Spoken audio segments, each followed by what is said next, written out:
Welcome to Growth Architects, a podcast for tech entrepreneurs, product innovators, and marketing strategists.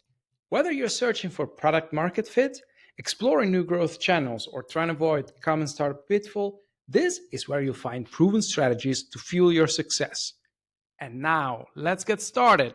Hello, everybody, and welcome to a new episode of Growth Architects. My guest today is Hannah Boomgaarden from Plug and Play. Anna, I'm very happy to have you here. Thank you so much for your invitation. I'm really excited to speak with you, whatever comes up today. I'm also very excited to speak to you, and I'm sure that every startup or scale up that is listening and tuning in will actually learn a lot from the chat that we're having today. So we're going to discuss together with you about how startups and scale ups can cooperate with large corporates. But before we dive in, why don't you tell us more about who you are and what you do? Happy to do. I think out of my accent, you can hear I'm German. I have a media management background, but I'm fully involved in this whole innovation entrepreneurship ecosystem, mainly in the direction of open innovation, venture clienting, what means like the collaboration between corporate and startups and all the platforms around. So I work for Plug and Play. It's an early stage investor globally. Actually, we are the most active investor globally. We have over 30 unicorns. And on the other side, we are providing innovation services, platforms where we actually matching corporate and startups or growing startups from idea level to hopefully as well the unicorn direction. So I'm an open innovation manager. I'm supporting all these different stakeholders, corporate, startups, governance to actually do innovation. And I'm always really excited to see people grow and do wherever I can help. Nice. That's very interesting. And one of the things that I heard you saying is open innovation, right? For the ones who don't know it, what is open innovation? How is it different from just innovation? So similar, like if you think about you doing things by yourself, that can be really successful. You have the skills, you have the knowledge, or you can kind of learn the knowledge and you can build your things up.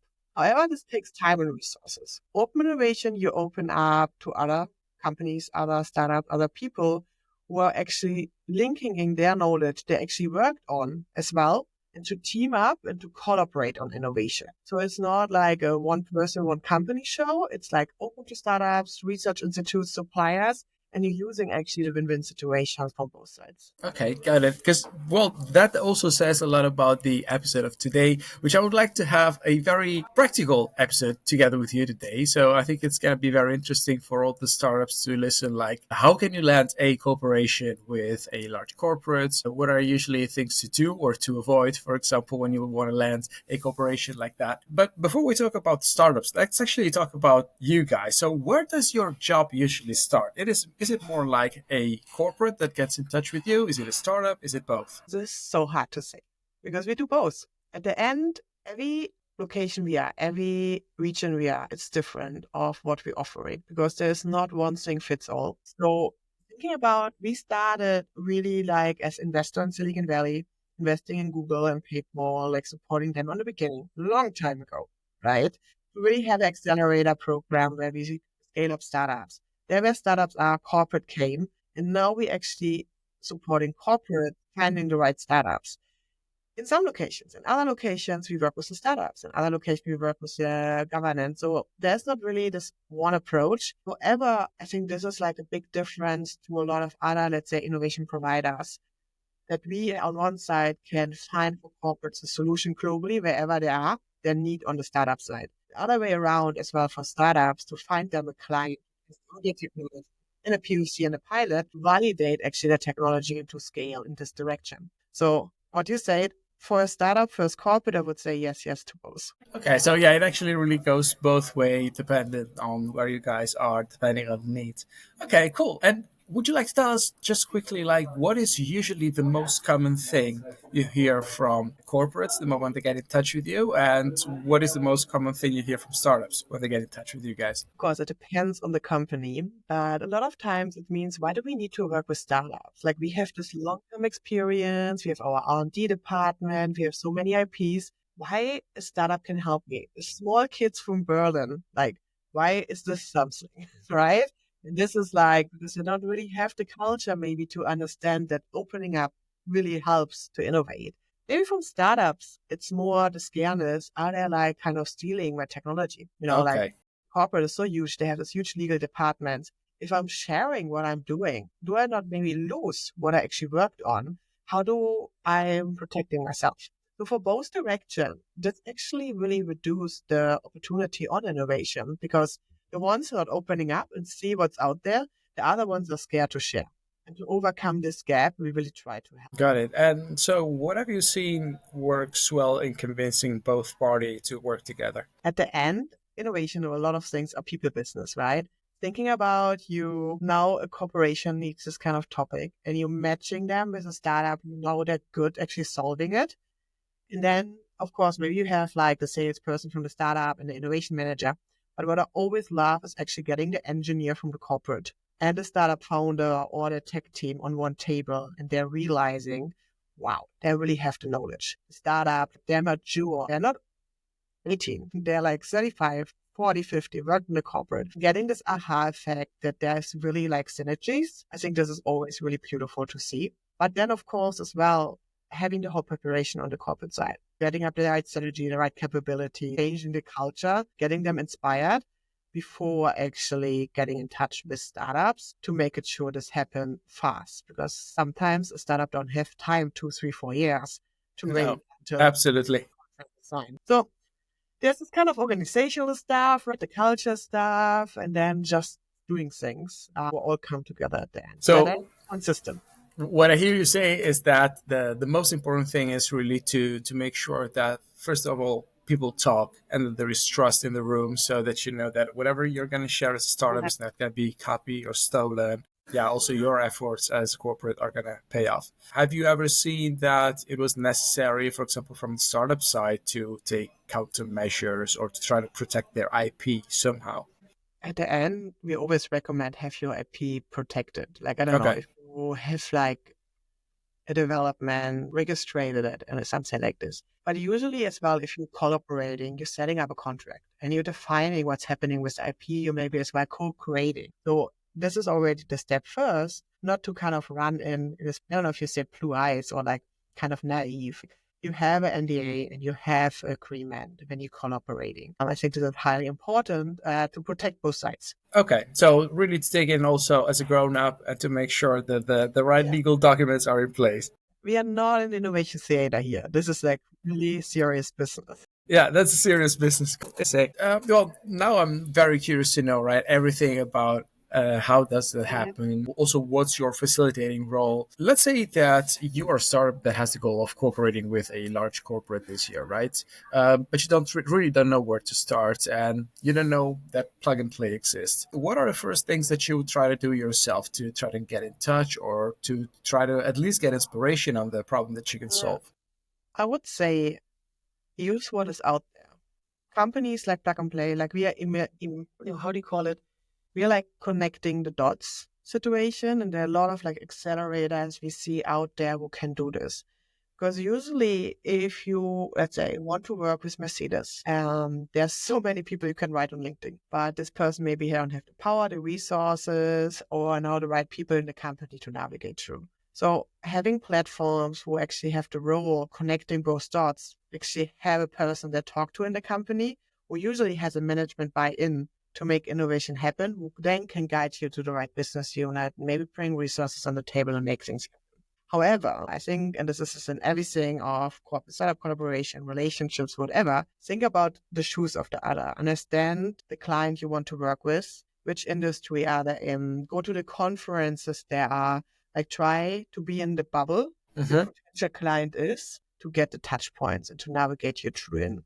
And then be prepared, like as well, if you want to work with a corporate, have a pitch deck, not only standardized, but always adjusting it to the client you're talking to make sure they're actually getting this aha effect that this makes sense. So you can really use news, you can use their company report to as well using their words so it's understandable for them. Because on one side, everybody only has this amount of capacity in their brain for getting input. So if you finding out there is like this new law coming up, making corporates to do this, make sure you be there in the right communication in the right places to let them get this aha. Yeah, you said something very interesting, and that's really what I was trying to get to. So, where do you find resources or news or anything that could help you to make sure that your outreach to this large corporate is actually focused and relevant for them. And it's not just, hey, we're two guys with the technology that we think could be cool for you. So what you mentioned is actually going to other news or conferences, or for example, the quarterly reports of the company. Is there anything else that you would recommend? At the end, of course, they're like this cool, innovative news, but I would go always like to like B2C newspaper where a lot of things is going on, right? Like people working in corporates, there are as well people. Same B2B magazines, website, they always have their company reports online. I would always be prepared before meeting them. Okay. And do you have experience of, for example, startups participating to tenders? Usually, what I'm realizing or seeing a lot of times that actually a lot of startups don't have the capacity to attend tenders because a lot of times it's a lot of paperwork, a lot of like resources. So usually I see more consortiums and so on doing it. But exactly this is maybe interesting as well. There's so many consortiums coming together to apply for tenders. And I would say startups a lot of times can take over this innovation part to make actually a tender successful. We are right now as well part of a consortium where we're doing like it's about data passes, digital data passes, and we're usually doing it with different corporations together. Now we actually are shipping in this more startup ecosystem approach who can actually bring what they're doing more in a theory level to reality. So I think knowing what tenders are out there and maybe joining a tender is interesting. However, there's a lot of as well tenders for corporations to support them on pilot management and pilot projects. Figuring out which corporate got some money to do pilots helps as well to find the right person in the company. Yeah, absolutely. I can imagine that. Yeah, it's very true what you're saying about the capacity, which is also something you should take into account. I remember when we participated to our first tender with my first SaaS, it was absolutely something we were not prepared for. All the amount of documents, all the amount It of requests is. that you receive. Yeah, absolutely. But it's important, right? You want to choose the right company with the right resources to actually, a lot of tenders are paid from our tax money. So we want to make sure our tax money is used in a good way. The right way. Yeah, absolutely. Cool. So, one of the things that I'm now curious to know is, okay, let's say that there has been the first touch point, right? And there is interest from both sides. Can you give us a bit of an overview of how a successful cooperation usually goes? Like, what are the steps that you can expect? What happens at each step? Yeah.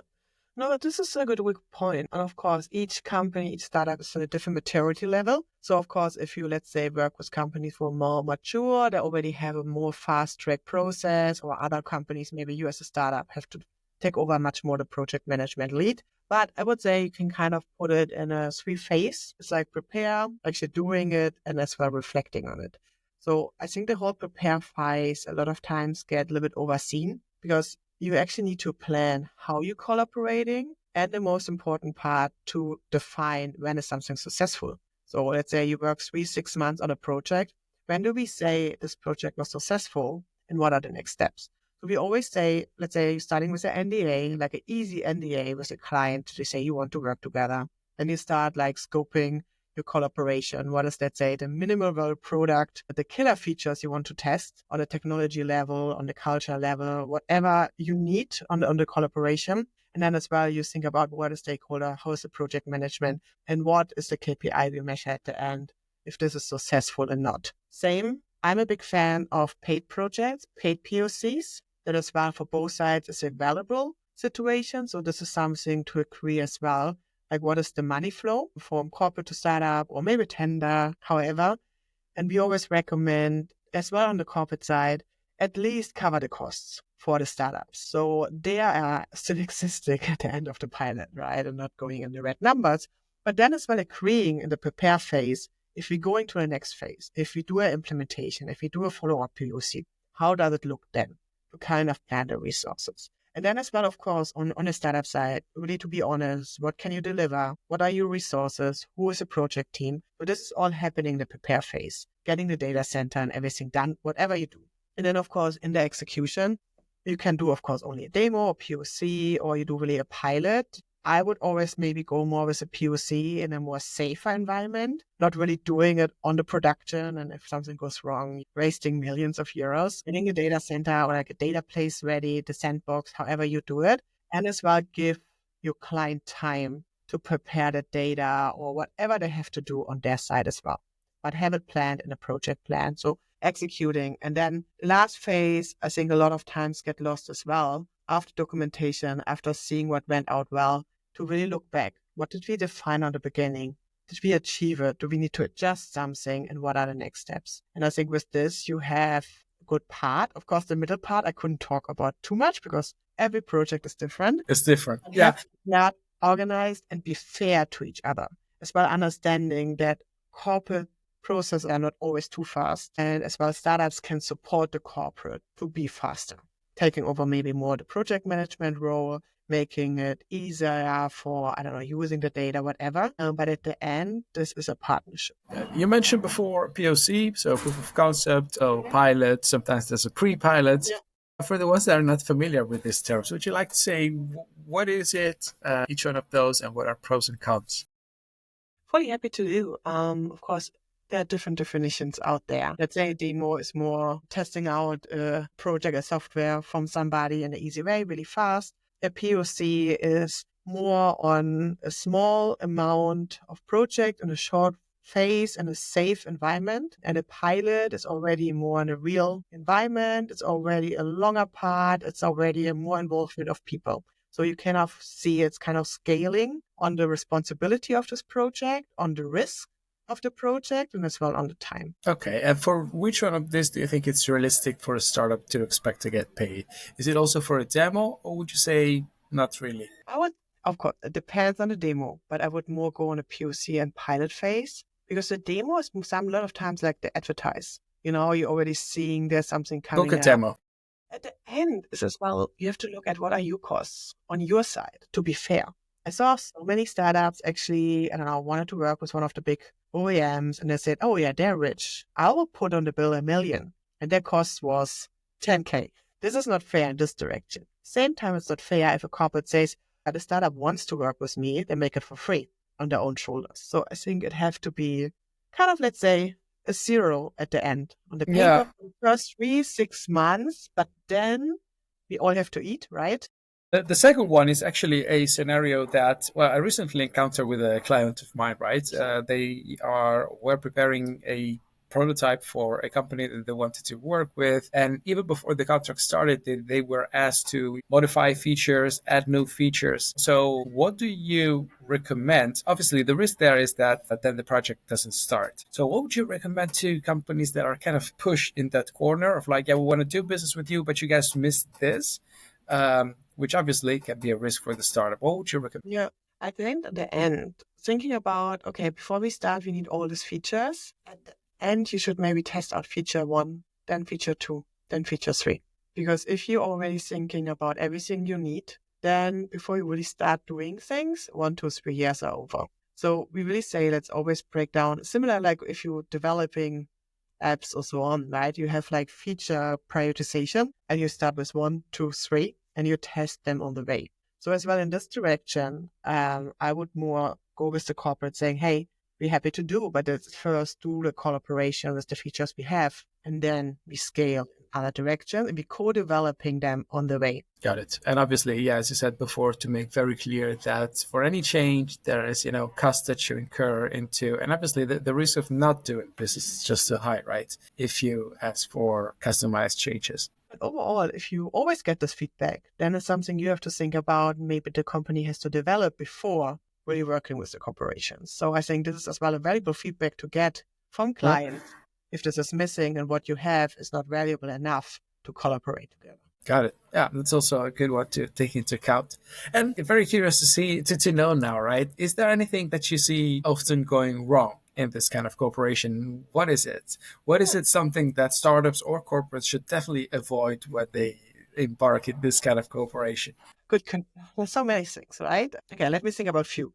Well, just mention a few. I think one big part is like over-promising because you want this client and you want to say, I can do everything. But then in the project, you will fail because you don't have the people, so on. Then you want to do everything. You want to test everything. Break it down to the first features you want to test on the collaboration. The risk of people. A lot of times you have one person in the company on the corporate side who is the person you're working with. If they're changing careers and so on, this is a huge risk because then the project don't have a home anymore in the company.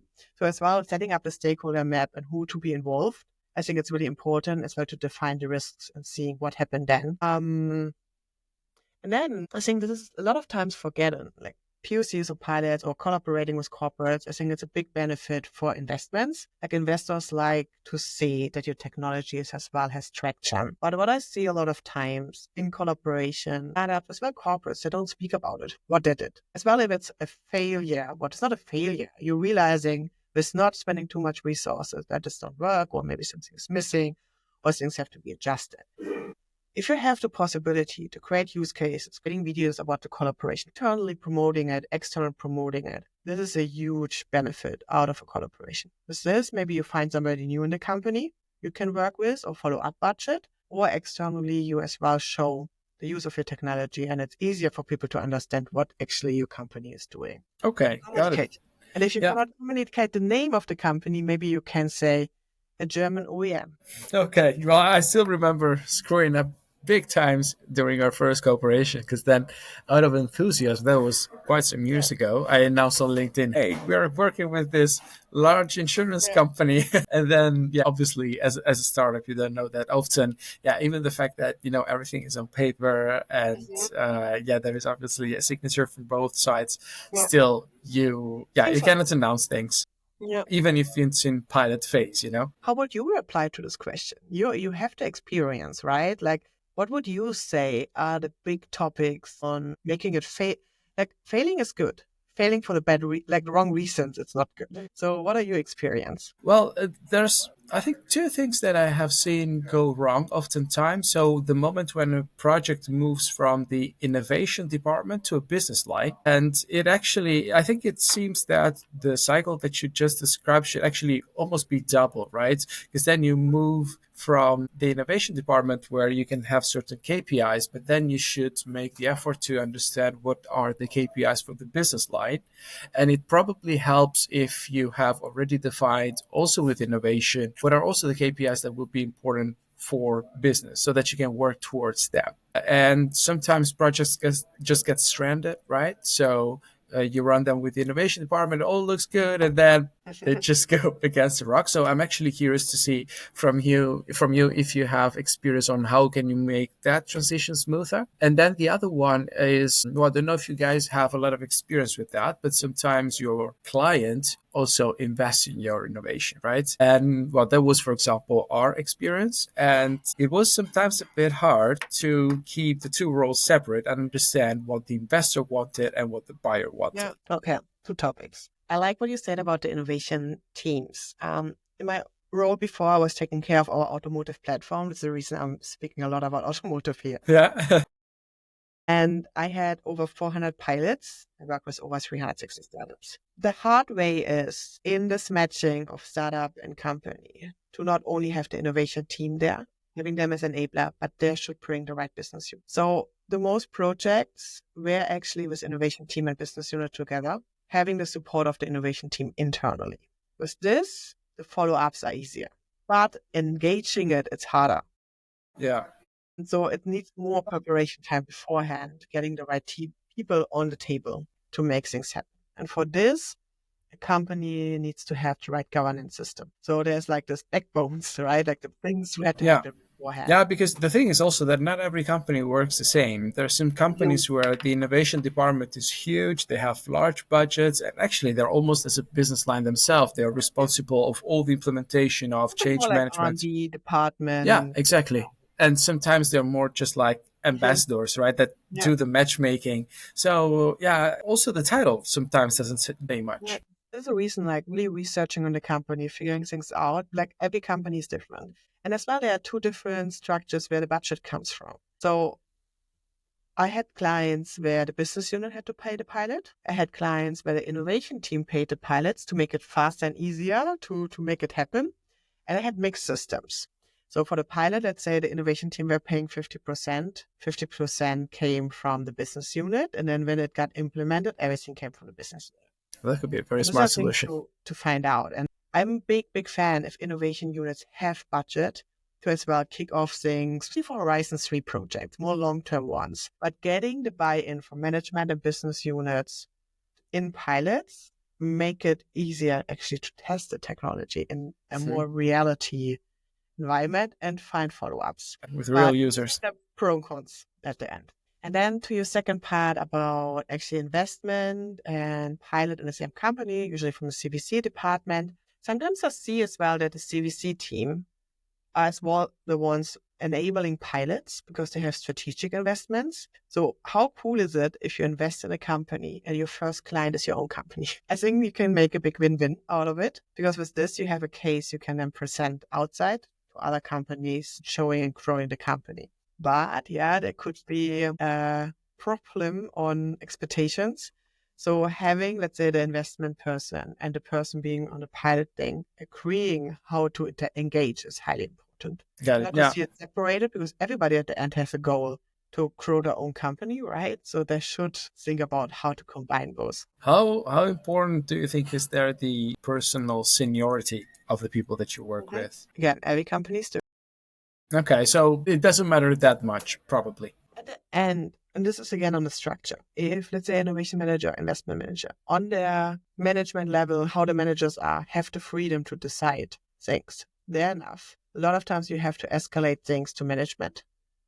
Sometimes management is innovation friendly, sometimes not. Like the ones I was explaining on the beginning, why do we need to work with startups? We always do it ourselves. This is something a lot with culture and, of course, again, governance structure. Got it. Well, it has been a brilliant conversation so far, Hannah. So I want to thank you one more time. There's one last thing that I would like to ask you. So Mhm. for the ones that want to know more about how you guys work, what's plug and play. So first of all, what's the easiest way to get in contact with you guys? So let's say if you're a startup and you want to be part of our global ecosystem, you can actually include or update if you already have a profile in Playbook. So this like 60 location owner scouts has access to actually share this to corporates if they're interested. So just putting your stuff in there, of course, it's not like an in-talk person thing, but I think it's highly important to be part of the database, similar to pitch deck. Pitch deck. Thank you. And then just write us, like look for plug and play, look for the vertical, and the people are really easy to get in touch with. And maybe as well as a tip, putting your pitch deck in the inbox of somebody and maybe sending 2 weeks later a reminder helps Can help. being more on the priority than just being in a database. And now we try to be more polite, but we all have a busy life. So if you don't get a reply the first time, don't be scared to ask 1 week or 2 weeks later again. Okay, so I hear an authorization to at least nudge you guys to get a reply. Yeah, not every day. Don't call me. Write me. Do you guys work in cohorts or do you have like continuous programs, Yeah. project based? How do you guys work? Again, everywhere different. Okay. Especially Silicon Valley, we have cohorts, we have programs where the partners there are selecting the startups. We're supporting them over a few months. Programs like in Stuttgart, we have a long scouting phase. So every startup who's part of the program, they have a committed pilot. So as well, it's like project batch-wise. Albania as an example, these are 20 Albanian startups. For more, let's say, who want to be pilot investment ready. And there we really have a program. So again, not every size, every system fits everywhere. But let's say if you get in touch as a startup with us, on one side, you can be part of a batch and you get mentoring and support. You get introductions to corporates or potential pilots, or as well, we are an investor. We're scanning you if we want to invest in you. But more Amazing. on stage. Cool. Well, Hannah, I want to thank you one more time. It has been a brilliant talk. Thanks a lot. Thank you so much. It was fun learning a lot from you.